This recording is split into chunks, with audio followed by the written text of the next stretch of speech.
सबसे पहले for our viewers please tell us embryo होता क्या है? तो because of your hormonal stimulation आप ज़्यादा एग्स तो बना लेते हो, पर हमारी जो कॉम्पिटेंसी है टू क्रिएट एम्ब्रियोज और बेबीज वो इतनी ज़्यादा नहीं होती। किन किन बातों पर निर्भर करता है कि एक साइकिल में एम्ब्रियो अच्छी क्वालिटी का बने? देखो, मेरे और मेरी लैब में जनरली कोशिश रहती है सबको अपना बायोलॉजिकल चाइल्ड ही मिले। तो दूसरे और तीसरे दिन के डे 2 डे 3 एम्ब्रियोज को ग्रेड कैसे करते हैं? देयर आर चांसेस, अगर मैं बोल रहा हूँ 60 से 70% चांस है बनने का, तो 30% चांस है नहीं भी बनेगा।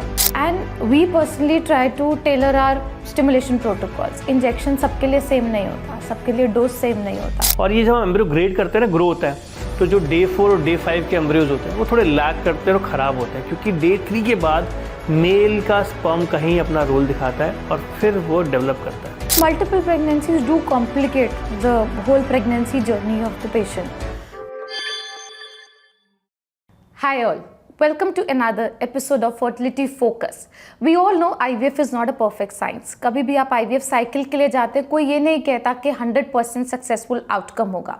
और IVF का आउटकम डिपेंड करता है सबसे ज़्यादा, इनफैक्ट 2/3 ऑफ द केसेस में एम्ब्रियो क्वालिटी पे और 1/3 में एंडोमेट्रियम यानी यूट्रस की लाइनिंग पे। तो आज हमारा ये पॉडकास्ट है एम्ब्रियो से रिलेटेड। एम्ब्रियो कैसा होता है, कैसे बनता है, कौन सी ग्रेडिंग का होता है, क्या डलवाना चाहिए, ये सारे जो कॉमन डाउट्स हैं आपके IVF साइकिल में रिलेटेड, वो हम आज आंसर करेंगे with our expert doctor Gaurav, who is our embryologist. So hi Gaurav, and today's topic is going to be all about embryo, embryology etc. और IVF में कैसे इसका इम्पैक्ट पड़ता है। एंड टू बिगिन विद, सबसे पहले for our viewers please tell us embryo होता क्या है? देखो, एम्ब्रियो जो है ना वो आपका मिनिएचर है। वो पहला सेल जो पूरी ह्यूमन बॉडी बनाता है उसे बोलते हैं एम्ब्रियो। और एम्ब्रियो बनता किससे है? एम्ब्रियो बनता है एक फीमेल के जेनेटिक मटेरियल से और मेल के जेनेटिक मटेरियल से मिलकर एक सेल बनता है, उसे बोलते हैं एम्ब्रियो। और वो ग्रो होके एक इंसान बनता है। मैं भी एक एम्ब्रियो से डेवलप हुआ हूँ, आप भी एक एम्ब्रियो से डेवलप हुए हैं। हम सब एक एक एम्ब्रियो के अंदर से ही डेवलप हुए हैं। कुछ बॉडी के अंदर हुए हैं और कुछ बॉडी के बाहर हुए हैं। जो बॉडी के अंदर हुए हैं उन्हें इन विवो या स्पॉन्टेनियसली बोलते हैं, और जो बॉडी के बाहर होते हैं उन्हें बोलते हैं इन विट्रो, मतलब IVF द्वारा। Test tube baby. तो एम्ब्रियो की बढ़त होती कैसे? बिकॉज बहुत बार हम जब IVF करते हैं, so we keep telling our patients कि आपका एम्ब्रियो ऐसे ग्रो हो गए, वैसे ग्रो हो गए। तो आप प्लीज़ हमारे व्यूअर्स के लिए बताएं how exactly does the embryo grow? देखो, एम्ब्रियो ग्रो कैसे होता है उससे पहले हम शुरू से शुरू करेंगे कि ये इसकी शुरुआत कैसी होती है। जो मैं बताने जा रहा हूँ ना, ये सेम बॉडी के अंदर भी होता है और बॉडी के बाहर भी होता है। तो इसकी शुरुआत होती है oocyte से या फिर एग से, जो फीमेल बॉडी के अंदर बनता है। ये एग कुछ ऐसा दिखता है जब हम निकालते हैं। बीच में एग होता है, साइड में क्यूमुलस सेल्स होते हैं जो उसको नरिशमेंट और खाना प्रोवाइड करते हैं। इसके बाद हम इसे मेल के गैमीट से, मतलब स्पर्म से फर्टिलाइज करते हैं एग को और अंडे को बाय ICSI और कन्वेंशनल IVF, राइट। अब हम ग्रोथ की बात करते हैं। देखो, सबसे इंटरेस्टिंग काम अब शुरू होता है कि इसकी ग्रोथ कैसे होती है। तो जब आप लैब में जाते हैं, मान लीजिए आपका पिकअप हुआ है आज और आप कल देखेंगे, तो आपको वो सेल कुछ ऐसा दिखेगा जिसमें 2 गोले दिख रहे हैं आपको बीच में। ये बड़ा इंटरेस्टिंग है। जो एक गोला, इनमें से एक जेनेटिक मटेरियल है माँ का और दूसरा जेनेटिक मटेरियल जो गोला है वो है बाप का, मतलब हस्बैंड का। तो ये मॉम और डैड के जेनेटिक मटेरियल से मिल के अभी कंबाइन होंगे और मिलेंगे और फिर एम्ब्रियो की ग्रोथ स्टार्ट होगी। तो डे 1 पे दिखता है ऐसा, इसे हम बोलते हैं जाइगोट। उसके बाद हो जाता है 4 सेल, अगले दिन 24 घंटे बाद फिर हो जाता है 8 सेल करीबन 3 दिन बाद। और डे 4 पे अब क्या होता है, इंटरेस्टिंग पॉइंट, ये सारे सेल्स जो आपको दिख रहे हैं, ये सारे सेल्स मर्ज हो जाएंगे और बनाते हैं कंपैक्शन। और फाइनली डे 5 आता है जहाँ पर बनता है ब्लास्टोसिस्ट। आपने बहुत बार सुना भी होगा शायद ब्लास्टोसिस्ट के बारे में कि ब्लास्टोसिस्ट ट्रांसफ़र हो रहा है, तो ये बनता है ब्लास्टोसिस्ट। और ये मैक्सिमम स्टेज है जहाँ तक हम किसी एम्ब्रियो को लैब में ग्रो कर सकते हैं। इसके बाद हम ग्रो नहीं कर सकते। इसके बाद से चाहिए एंडोमेट्रियम इम्प्लांट होने के लिए। तो अगर से जो भी एम्ब्रियोज बनते हैं वो सारे के सारे 5वें दिन तक ग्रो कर पाते हैं? नहीं, सबसे पहले तो शुरुआत क्या में गड़बड़ क्या होती है, जितने भी एग्स हमें मिलते हैं ना, ये सारे फर्टिलाइज नहीं होते। तो मान लीजिए जनरली देखा जाता है, अगर आपको 10 एग्स मिले हैं उसमें से करीबन 8 या 9 ही फर्टिलाइज हो पाते हैं। तो पहले तो एक आध आपके यहाँ पे अरेस्ट हो गए। अब फाइनली इन 8-9 से भी जो ब्लास्टोसिस्ट बनते हैं वो सिर्फ 3 या 4 या 5 बन पाते हैं और बाकी बीच में कहीं अरेस्ट हो जाते हैं, वो बढ़ नहीं पाते। इसका सबसे बड़ा रीज़न क्या है? देखो, हम जो इंसान है ना, humans are design to create 1 baby at a time. तो because of your hormonal stimulation आप ज़्यादा एग्स तो बना लेते हो, पर हमारी जो कॉम्पिटेंसी है टू क्रिएट एम्ब्रियोज और बेबीज़ वो इतनी ज़्यादा नहीं होती है। तो potential of the oocyte still remains less. तो आप ज़्यादा से ज़्यादा 4 से 5, 10 में से 4 या 5 ही ब्लास्टोसिस्ट बना पाते हैं। सो आपने बोला कि सारे एम्ब्रियोज नहीं ग्रो कर पाते, तो हम आखिर चूज़ कैसे करते हैं कौन सा एम्ब्रियो अच्छा है और कौन सा ख़राब है? सो इसके लिए हम मैडम यूज़ करते हैं एम्ब्रियो ग्रेडिंग टेक्निक। अगर आप एम्ब्रियोलॉजिस्ट से पूछेंगे, यानी मुझसे पूछेंगे आपका सबसे इंपॉर्टेंट काम क्या है, तो मैं बोलूँगा एम्ब्रियो ग्रेडिंग। अब इसमें होता क्या है, हमारा मेन मकसद क्या है कि वो एम्ब्रियो चूज़ करना जिससे प्रेगनेंसी आने के चांसेस ज़्यादा रहें। मान लीजिए आपके 8-10 एम्ब्रियोज़ हैं, उनमें से वो 2-3 चुनना, सिलेक्ट करना जिससे आपके प्रेगनेंसी आने के चांसेस बहुत ज़्यादा है। That is called grading. अब उसको करने के अलग अलग तरीके, हर स्टेज पे अलग अलग तरीके से ग्रेडिंग करी जाती है।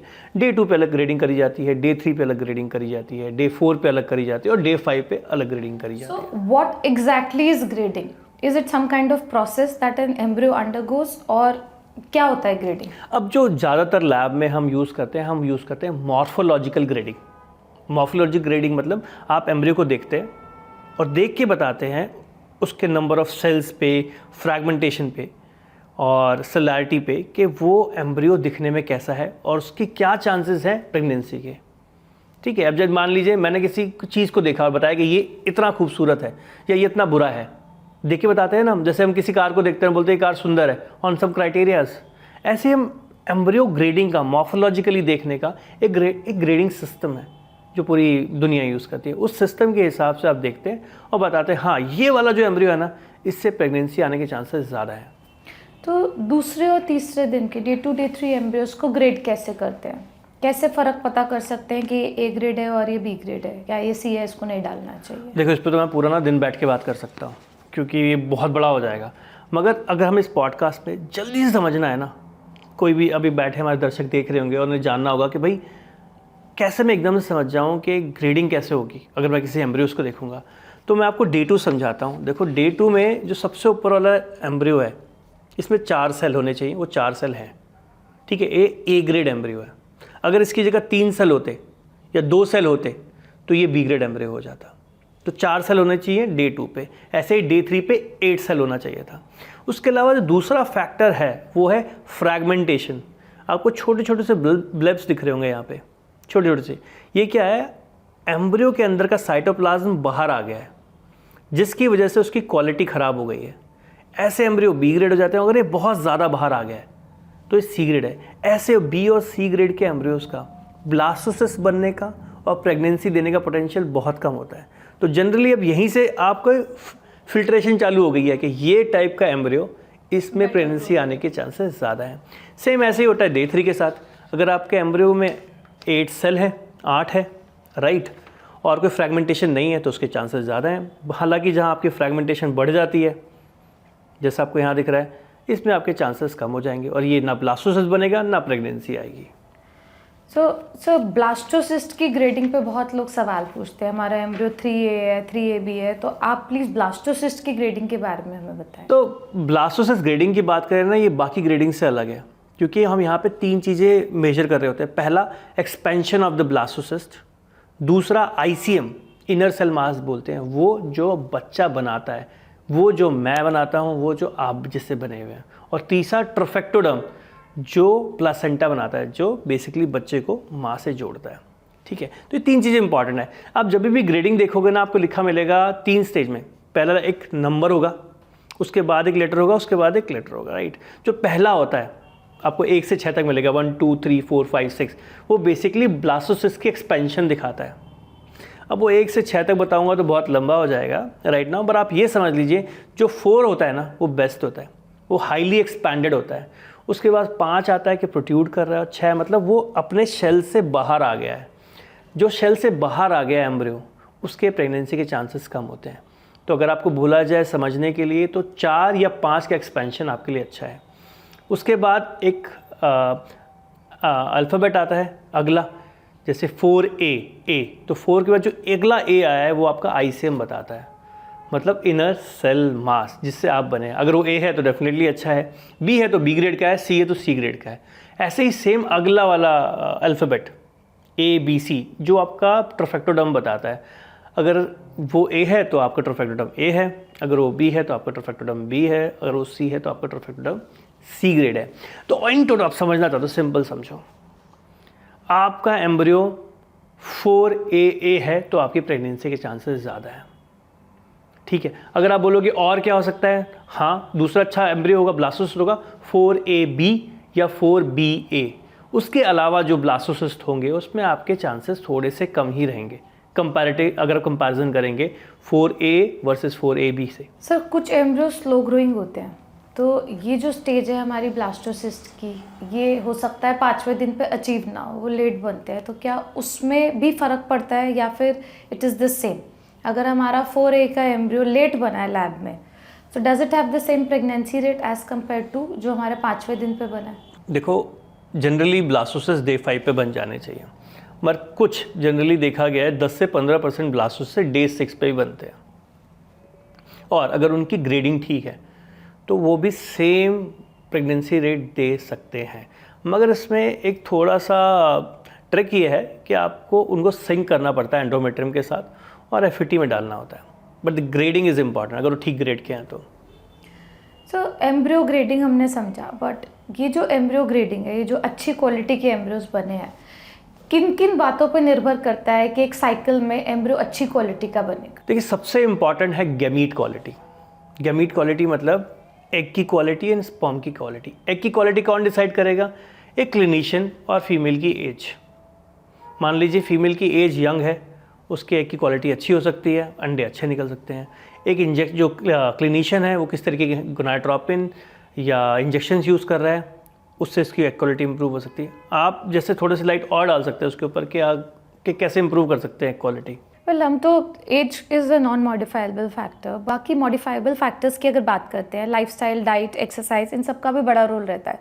कुछ मेडिकेशन सप्लीमेंट्स आते हैं, अगर वो दिए जाते हैं तो भी एक क्वालिटी बेटर होती है। And we personally try to tailor our stimulation protocols. Injection सबके लिए सेम नहीं होता, सबके लिए डोज सेम नहीं होता, तो कोशिश की जाती है कि अच्छी क्वालिटी के इंजेक्शन लगाए जाएँ, एप्रोप्रिएट डोज में लगाया जाए, ना बहुत ज़्यादा ना बहुत कम, बिकॉज बहुत ज़्यादा से भी एम्ब्रियो क्वालिटी डिटोरेट हो जाती है। इस तरीके से हम एग की मात्रा भी ठीक निकले, अच्छी मैच्योरिटी निकले, ताकि अच्छे एम्ब्रियोज तैयार हो सके। एग्जैक्टली तो यहाँ पे जब जो क्लिनिशियन है ना, उसका बहुत बड़ा रोल आता है कि वो किस तरीके से साइकिल को कंट्रोल कर रहा है और कैसे इंजेक्शन लगा रहा है, ताकि मेरे पास जो एग्स आ रहे हैं ना वो अच्छे हैं। सी मेरे पास अगर एग्स ख़राब आ गए मैं कुछ नहीं कर सकता, मैं कोशिश कर सकता हूँ बस उससे एम्ब्रियो ख़राब ही बनेंगे। पर मेरे पास अगर अच्छे एग्स आते हैं तो मेरे पास एक अपॉर्चुनिटी है कि मैं एक अच्छे एम्ब्रियोज बना सकूं। दूसरी तरफ होता है स्पर्म। स्पर्म के लिए क्या कर सकते हैं हम? स्पर्म सिलेक्शन टेक्निक यूज़ कर सकते हैं, जो मैं बहुत ज़्यादा करता हूँ।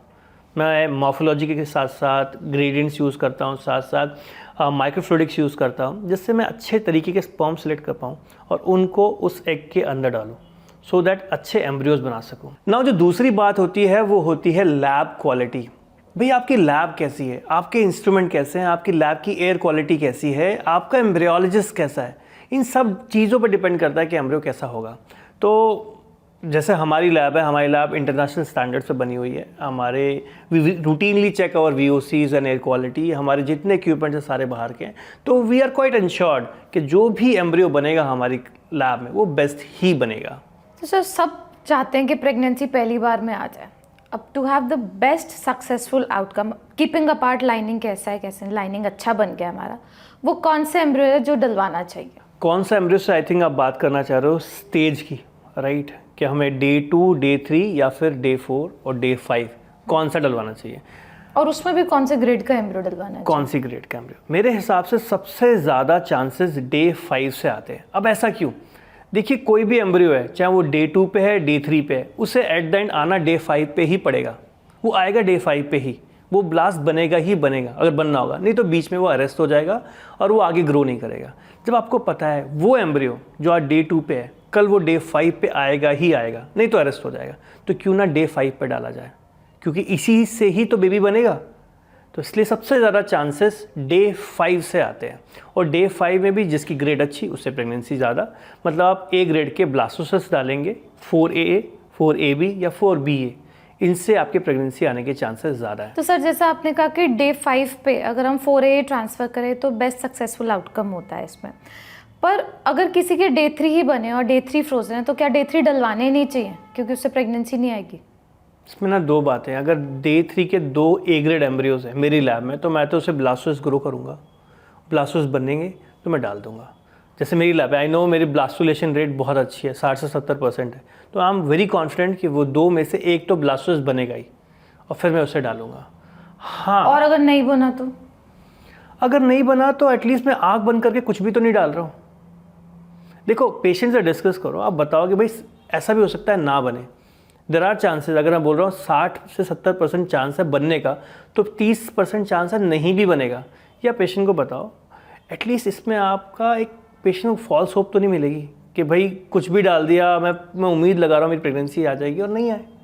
आप दवाइयाँ खा रहे हो, पोस्ट सीटी इतनी सारी, वो सब आपको नहीं खानी पड़ेंगी।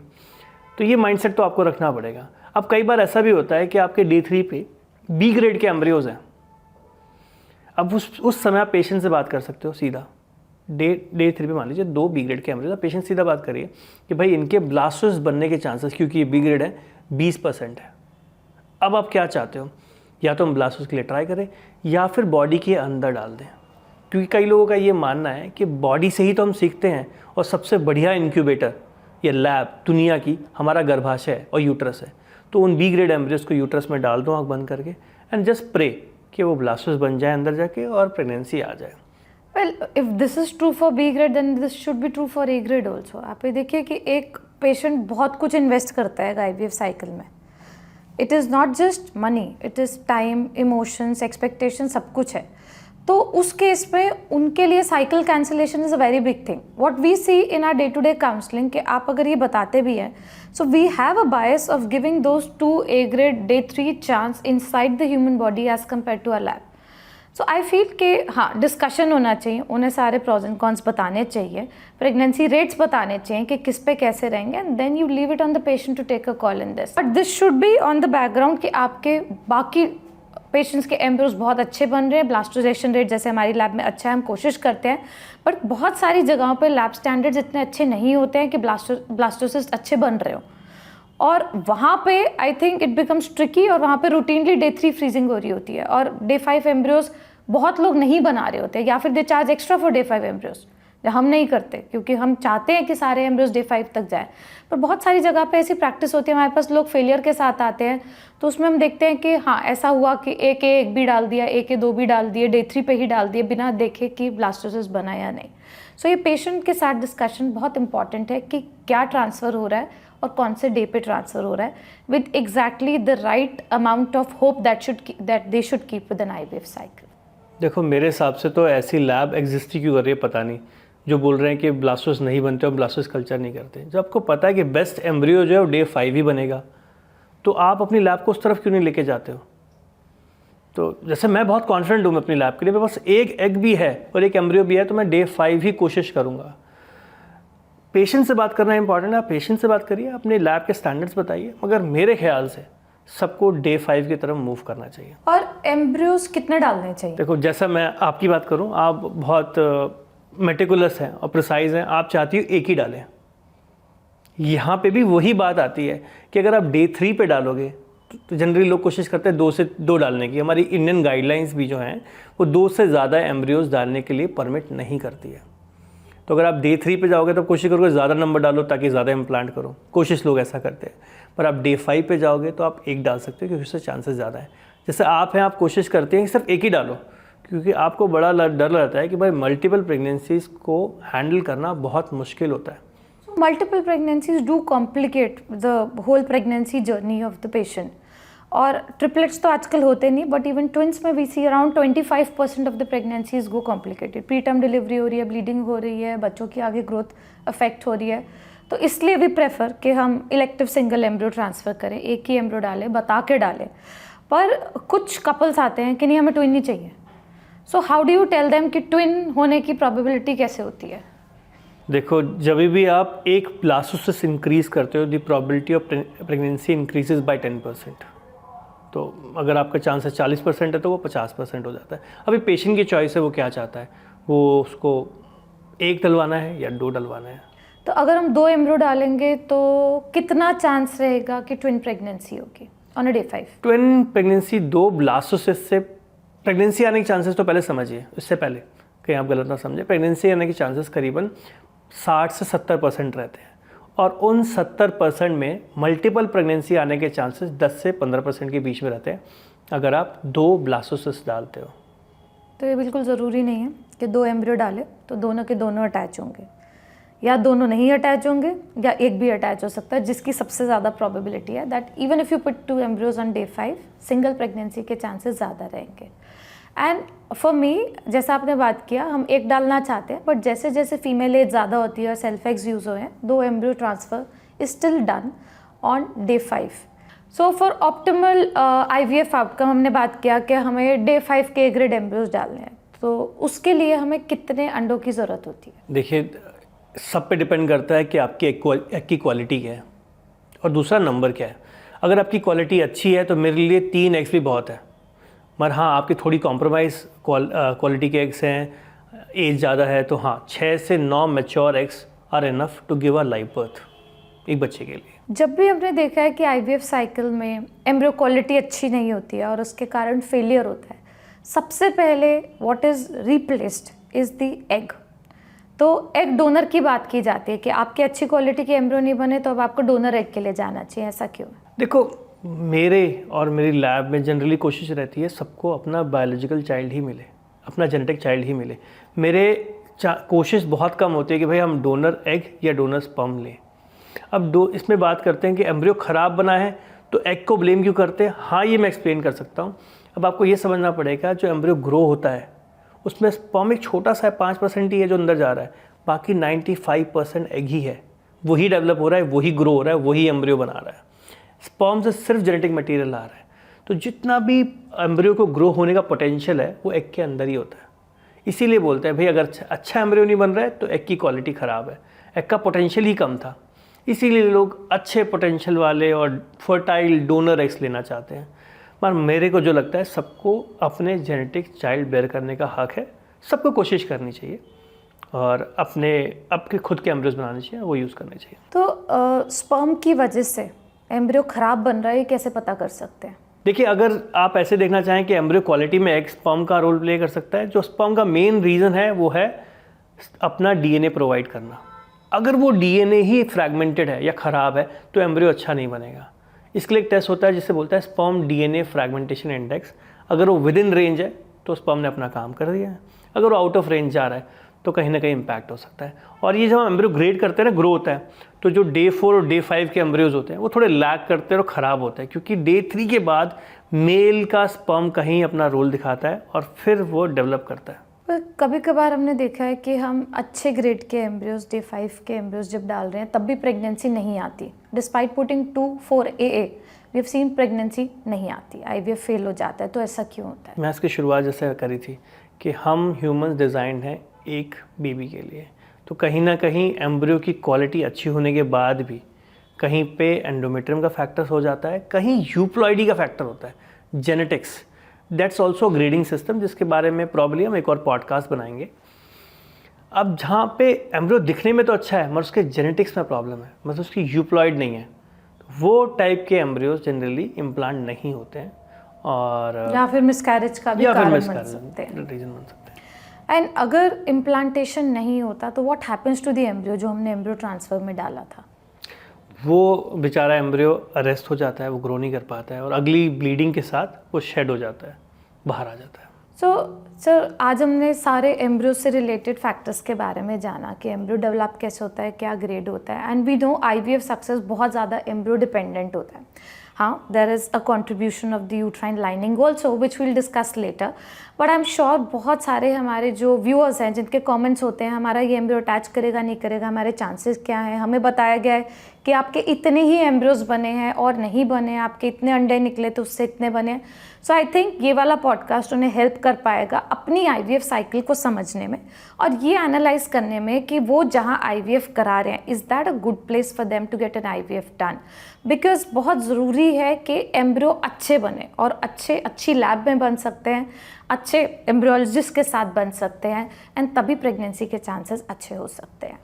और आपके पास कुछ ऐसे क्वेरीज हैं एम्ब्रियो ग्रेडिंग को लेके, तो आप कमेंट बॉक्स में डाल सकते हैं, आप फोटोज शेयर कर सकते हैं, मैं खुद उनका रिप्लाई करूंगा और आपकी हेल्प करूंगा। So thank you so much for watching this episode. If you like it and you think कि कोई आपकी फैमिली में जो आईवीएफ करा रहा है जो इस सब नॉलेज से फ़ायदा उठा सकता है, तो प्लीज़ उन्हें शेयर करें, लाइक करें और चैनल को सब्सक्राइब करें।